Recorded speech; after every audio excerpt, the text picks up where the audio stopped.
ආයිබෝවන් කෙල් පිළිගන්න අදත් මගේ වීඩියෝ එකට අද අපි කතා කරන්න යන්නේ වෙබ් කම්පෝනන්ට් ඩිවලොප්මන්ට් යටතේ තියෙන JSP Servlet Web.Xml කියන ෆයිල් ගැන අපි මේ ගැන සරල අදහසක් මුලින් අරගෙනමු ඊට පස්සේයන් අපි පැට්‍රිකල් එකට මේවා කොහොමද කියලා අපි කෝඩ් කල්ලා එකනෙකට සම්බන්ධ කරන්න කියලා බලන්න එහෙනම් අපි යම් බලන්න මුලින්ම මෙන්න මේ තුන තමයි මංසල්ල කිව තුනමයි Servlet JSP Web.Xml මේ තියන්නේ Servlet class hierarchy එක මේකේ යටින්දන් උඩට තමයි මන්දාගෙන තියන්නේ මෙතන user defined servlet ඊට පස්සේ HTTP servlet ඊට පස්සේ generic servlet ඊට පස්සේ යනවා servlet config servlet serializable කියන තුනට මෙන්න මේ HTTP servlet කියන්නේ abstract class එක මේ HTTP servlet කියන්නේ abstract class එක ඒ වගේම generic servlet කියන්නේ abstract class එක මේවා extend කරලා තමයි අපි පාවිච්චි කරන්නේ ඊට පස්සේ මෙන්න මේ servlet කියන එක servlet config serializable කියන interface මේවා අපි implement කරගෙන තමයි අපේ වැඩවලට පාවිච්චි කරන්නේ අපිට පුළුවන් Servlet class hierarchy එකේ top එකෙන්ම ඉන්න Servlet එක Servlet කියන interface එක implement කරගෙන අපේ class එකකට ඒ Servlet එකට අදාළ කරන URL pattern එක දීලා ඒකට request එකක් ආවොතින් ඒ request එකට අදාළ කරන response එක අපිට generate කරලා යවන්න පුළුවන් අපිට ඕන කරන method එකට අපි බලමු එහෙනම් ඊළඟට අපිට මොකක්ද කතා කරන්න තියෙන්නේ කියලා. මෙතන තියෙනවා මම දාගෙන servlet and JSP කියලා. මෙතන මුලින්ම තියෙන්නේ every time that we change the way of servlet we have redeploy and recompile file.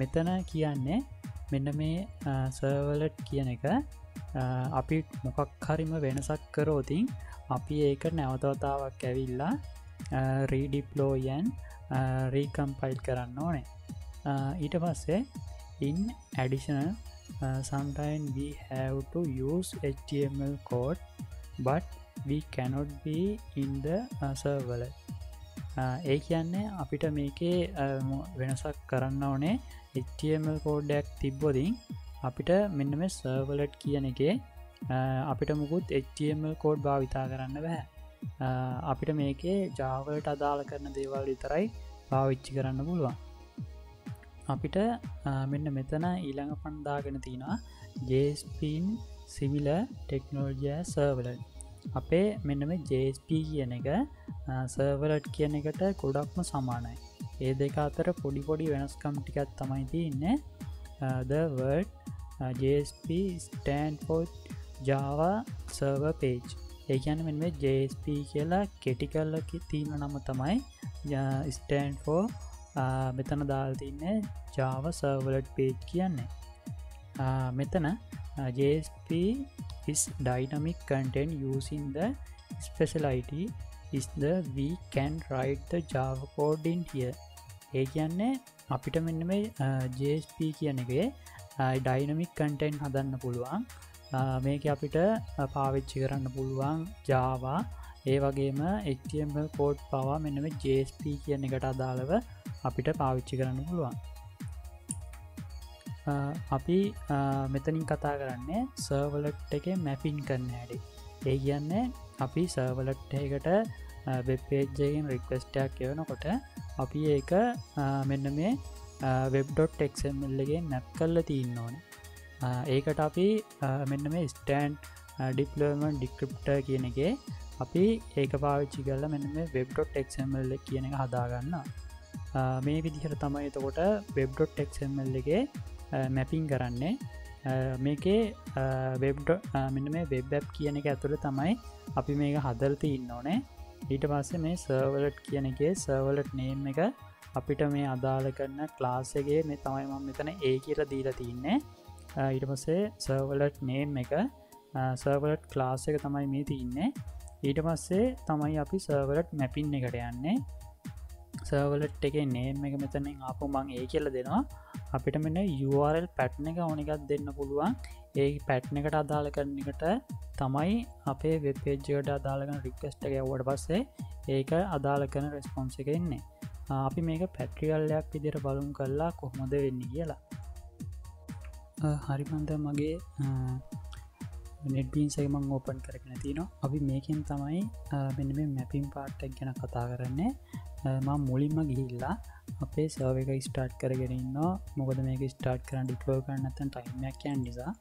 මෙතනින් ගිහලා මේක ස්ටාර්ට් වෙන්න දීලා ඊට පස්සේ මම මෙතනින් ගිහිල්ලා අලුතෙන් වෙබ් ඇප්ලිකේෂන් එකක් හදා ගන්න නේම් එකක් දීලා අපි මේකට දෙමු නේම් එකක් දෙමු මේකට WCD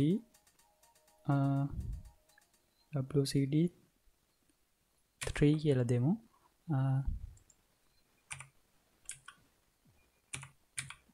මෙතනින් මම WCD 3 කියලා දීලා ඊට පස්සේ මම මෙතනට next කියලා දෙනවා. next කියලා දීලා ඊට පස්සේ finish කරනවා. දැන් අපිට බලා ගන්න පුළුවන් මෙතන අපේ WCD 3 කියලා තියෙන වෙබ් එක හැදුනා. මේ විදිහට තමයි එතකොට අපේ අලුතෙන්ම හදාගත්තු වෙබ් එක තියෙන්නේ. ඊට පස්සේ මෙන්න මේ අපිට index.html කියන එක දැනට ඕනේ නැති නිසා මම මේක අයින් කරලා දානවා. මම මෙතනින් අපේ source package එක ඇතුලේ මම හදා ගන්න මෙතනින් servlet එක. servlet එකක් මම හදා ගන්නවා. අපේ ලේසි නිසා මම මෙතන දැනට a කියලා දෙන්න. මේ විදිහට මම a කියලා දීලා finish කරගන්නවා. මම මේ විදිහට මේකේ තියෙන කමෙන්ට් එහෙම අයින් කරලා දානවා. අපිට මෙතන බලා ගන්න ලේසි වෙන්න ඕන නිසා.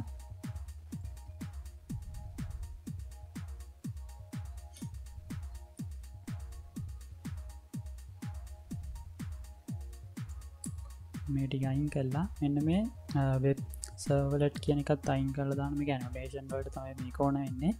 ඒකත් මම අයින් කරලා දානවා. ඒක අපි දැන් මෙතන සර්වලට් මැපින් පාර්ට් එකක් ගැන කතා කරන නිසා Web.Xml එකත් එක්ක ඒක අපිට ඕනේ නැහැ.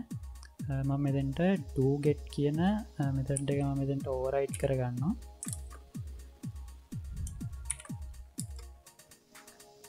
do get කියන එක මම මෙතෙන්ට මේ විදිහට override කරගෙන ඊට පස්සේ මම මෙතනින් ගන්නවා response dot get writer dot write කියලා තනින් අපි මොකක් කර දෙමු. මම මෙතන මගේ name එක දෙන්න.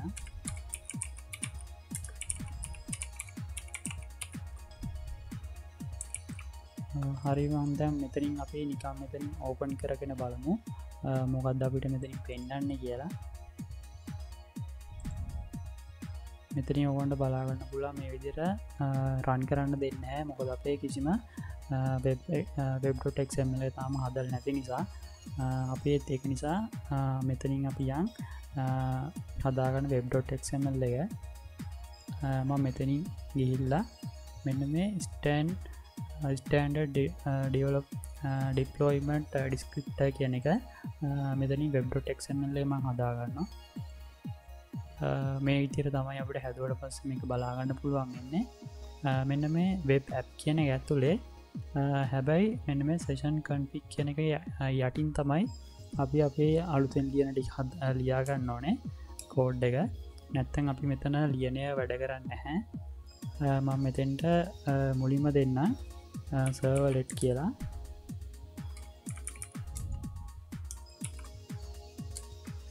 servlet කියලා දීලා ඊට පස්සේ මම දෙනවා servlet name එක. servlet name එක මම දෙන්නම් a කියලා. ඊට පස්සේ මම දෙන්නම් servlet class කියලා.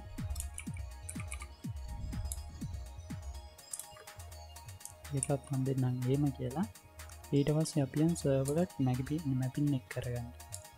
servlet මැපින් කියන එක මම අරගන්නවා සර්වලට් මැපින් එක යටතේ සර්වලට් නේම් එක සර්වලට් නේම් එකත් මම ඒ කියලාම දෙන්න ඊට පස්සේ මම මෙතනින් දෙනවා URL මැපින් මේකෙන් තමයි අපේ URL එක මැප් කරන්නේ අපි URL පැටර්න් එක මම දෙන්නම් එතෙන්ට /a කියලා අපි දැන් මේක රන් කරලා බලමු මොකක්ද අපිට මේකේ අවුට්පුට් එක බලා ගන්න පුළුවන් නේද කියලා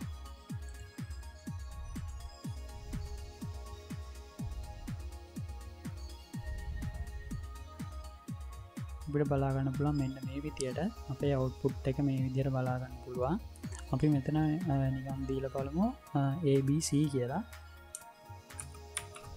ABC කියලා මේ විදියට දුන්නා තින් අපිට error එකක් තමයි එන්නේ 404 එකක් අපි බලමු මෙතන URL pattern එක වෙනස් කරලා අපිට එතකොට මේ class එකේ name එකෙන්ම නෙමෙයි එතකොට අපි බලමු මෙතෙන්ට ABC කියලා දීලා මෙතෙන්ට හරි මම දැන් යනවා මෙතන මේක අපි ආව රීලෝඩ් කරලා බලමු ඕවන්ට බලා ගන්න පුළුවන් ඒ විදිහට අපි අතන තියෙන URL pattern එක වෙනස් කරාට පස්සේ ඒ pattern එකට අදාළ කරන විදිහට අපිට මේක response එක ඇවිල්ලා output එක බලා ගන්න පුළුවන් මේ විදිහට තමයි එතකොට අපේ මේ part එක ගැන කතා කරන්න තියෙන්නේ අපි එහෙනම් අපේ ඊළඟ වීඩියෝ එකකින් නැවත හම්බ වෙමු